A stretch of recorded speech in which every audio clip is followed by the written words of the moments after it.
waxaa farxad weyn noo wada kulligeen maanta munaasabadan aan ku daahfurayno guddiga madax bannaan ee la dagaalanka musuqmaasuqa iyo ku biirista sharciyada hay-adaha caalamiga ah ee la dagaalanka musuqmaasuqa oo ahmiyad gaar ah oo weyn shacabka Soomaaliyeed u leh. dowladda federaalka Soomaaliya oo ka duuleysa ahmiyadda guddigan uu leeyahay dadaalada ciribtirka aafada musuqmaasuqa iyo qodobka 111 ee xarafka A ee dastuurka ku-meel gaarka ah oo qeexaya nagu hagaya hanaanka la dagaalanka iyo xakameynta musuqmaasuqa ayaa dadaal badan aan ku bixinay sidii loo dhammaystiri lahaa dhismaha guddigan madax bannaan ee la dagaalanka musuqmaasuqa iyadoo ay sii dhiirigelinayso guulaha muuqda ee sanadihii la soo dhaafay aynu ka gaarnay ilaalinta hantida dadweynaha iyo danta guud. sharciga lagu dhisay guddigan waxaan saxiixay 21 Sebtembar 2019 maantana waxa aynu u taaganahay munaasabadan oo aynu ku cilaaminayno in dalkeena uu ku biiray saxiixa sharciyada hay-adaha caalamiga ee la dagaalanka musuqmaasuqa ee kala ah 1 sharciga heshiiska midowga Afrika ee la dagaalanka musuqmaasuqa 2 sharciga heshiiska Carbeed ee la dagaalanka musuqmaasuqa 3 sharciga heshiiska qaramada midoobay ee la dagaalanka musuqmaasuqa. dhammaan tallaabooyinkan waxa ay dhiirigelinaysaa fursadna siinaysaa maalgashiga caalamiga ah ee dalkeena, kobaca dhaqaalaha, awoodsiinta shaqo abuurka dhalinyarada iyo kalsoonida shacabka Soomaaliyeed ay ku qabaan dowladooda. si aan u xoojino dadaaladaas ugana mari dhalayno higsigeena ku aadan dal daahfuran oo aan musuqmaasuq aan ka jirin, waxaana 14 bisha Agoosto ee sanad kasta aan u aqoonsan doonaa ama aan u asteynaynaa maalinta la dagaalanka musuqmaasuqa Soomaaliya. dalkeenu hadda waxa uu ku jiraa waqti doorasho oo aad iyo aad xasaasi u ah, waxaana waajib inagu wada kulligeen ama xil gaar ah iska saarno ka hortagga iyo xakameynta musuqmaasuqa si loo xakameeyo hantida qaranka oo ammaano nagu ah, kulligeen ammaano nagu ah. ummadda Soomaaliyeed ay naga sugayso inaan u xafidno sidii aan u ballan qaadnay. dowlad wanaagga, horumarka iyo nabadda ay gaareen ummadaha kale ee caalamka waxaa door weyn ka qaatay sida shucuubtooda ay ula dagaalamayaan iyo dowladooda oo wada jira musuqmaasuq. maxaa yeelay waa cudur bulsho, waa cudur dumiya dowladaha ama magaca iyo sharafka iyo karaamada dhib uga geysta. su-aashu waxay tahay marka oo loo baahan yahay inaan kulligeen aan isweydiinno ummadahaas ka hortegay musuqmaasuqa oo sida daahfurnaanta leh ula dagaalamay iyo kuwa aan la dagaalamin uu dhibaatada ku hayo, maxay tahay farqiga u dhexeeya marka? muxuu yahay la dagaalanka musuqmaasuqa? maxay ku soo kordhin kartaa dowladnimada iyo ummaddaas dowladdaas ay maamusho ku hoos nool? waxa weeye waa dhaqaalaha ugu horeeya. dhaqaaluhuna waa furaha wax walbo la qabto. dowladahaasi musuqmaasuqa la dagaalamay waxay xaqiijiyeen koboc dhaqaale, inuu dhaqaalahooda kor u kaco, growth yuu muujiyey. waxa ay dhiirigeliyeen sidii dhaqaalahaasi kor ugu kici lahaa hadday tahay inay dhiirigeliyaan ganacsatadooda, hadday tahay inay shacabkooda ku adkeeyaan inay canshuuraha bixiyaan, hadday tahay inay raadiyaan maalgashi shisheeye, hadday tahay inay isku xiraan ganacsatada iyo bangiyada, hadday tahay inay u sameeyaan suuq dibadeed oo dhiirigelinaya exportiga iyo importiga. dhaqaaluhu markuu kor u kaco oo bulshada iyo dowladdaasi ay isgarab galaan, khasbiyan waxaa dhaca in canshuuruhu iyaga naftigooda ay kor u kacaan oo dakhliga dowladdu ay kor u kacdo. haddii dakhliga dowladdu ay kor u kacdo, waxaa bata ama la xoojiyaa ama xoogsada adeega bulshada. adeega bulshaduna waxa weeye waxa la yidhaahdo oo kow ka ah in loo siman yahay, dowladdaas loo siman yahay, dakhligeeda loo siman yahay. maxaa yeelay qof walba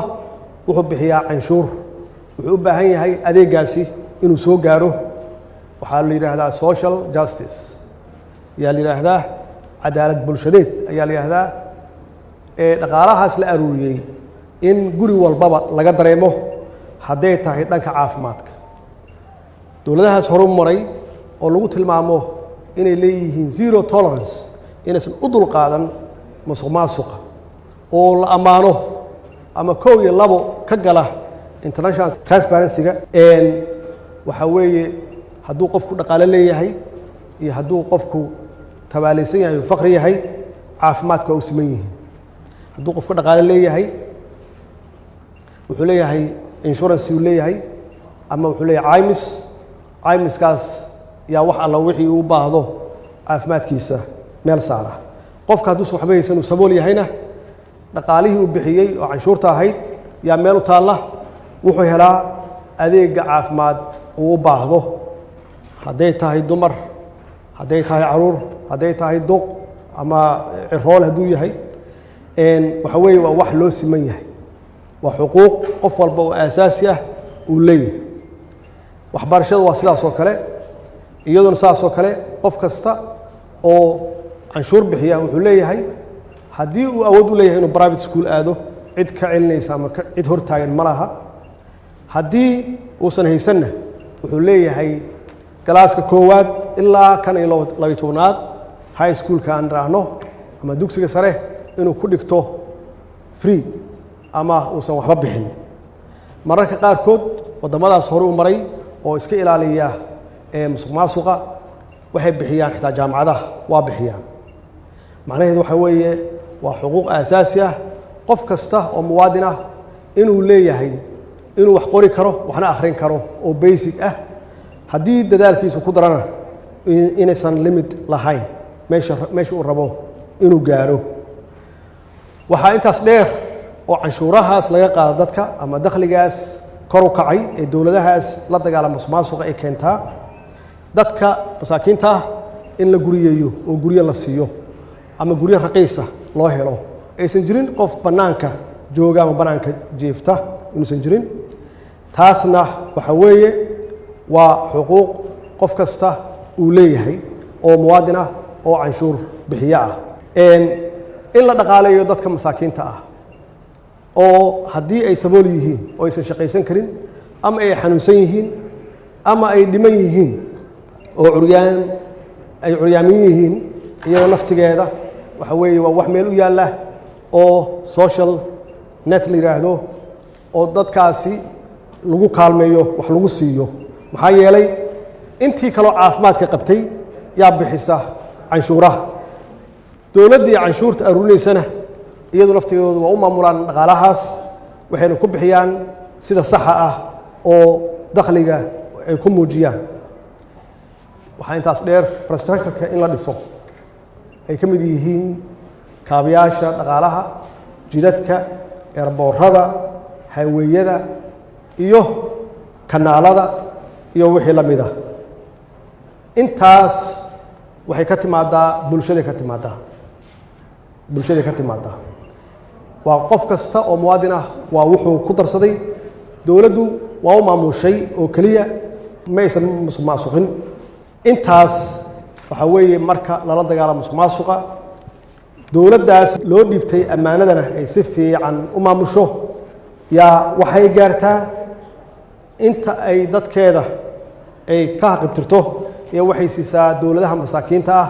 oo musuqmaasuq u hareeyey oo dhibaatadu haysato iyay gaarsiiyaan oo ay ku kaalmeeyaan waa marka ay dhaafeen arrintoodii gudaha oo ummaddoodii waxay u baahnaayeen siiyeen iyo waxay fiiriyaan yaa u baahan oo maskiin ah oo ismaamuli waayey oo kaalma u baahan annagu dadkaas kaalmad u baahan ayaan ku jirnaa annagoo dalkeenu yahay dal barwaaqo ah